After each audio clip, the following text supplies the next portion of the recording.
යහපත් සමාජයකට පෙරමං තනමින් ගමින් ගම සරණ විදසුන් TV සදහම් චාරිකාවේ පොසොන් මස පින්බර නවාතැනට ගොඩවදින්නට සත්සිතින් පින්බර දනන්හට සුපින්බර ආරාධනා. බොරුළුගොඩ ශ්‍රී වර්ධනාරාම විහාරවාසී ශාස්ත්‍රපති පණ්ඩිත පූජ්‍ය මඩවල තැන්නේ සෝමානන්ද ස්වාමින් වහන්සේගේ පින්බර දායකත්වයෙන් පෞරුෂත්ව සංවර්ධන හා මනෝ උපදේශිකා ශාස්ත්‍රපති දීප්ති පෙරේරා මහත්මියගේ සහභාගීත්වයෙන් කසුන් පුෂ්පකුමාර මෙහෙයවන දැවෙන හදවත් නිවන සුපින්බර කතිකාව සදහම් මණ්ඩපය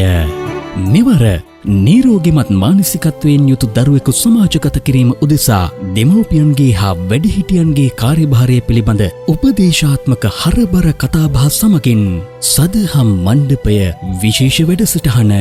ජූනි මස 7 වන ඉරිදා උදෑසන 8 සිට අකරවිට ලෙනවර රජමහා විහාරස්ථ පුණ්‍ය භූමියේදී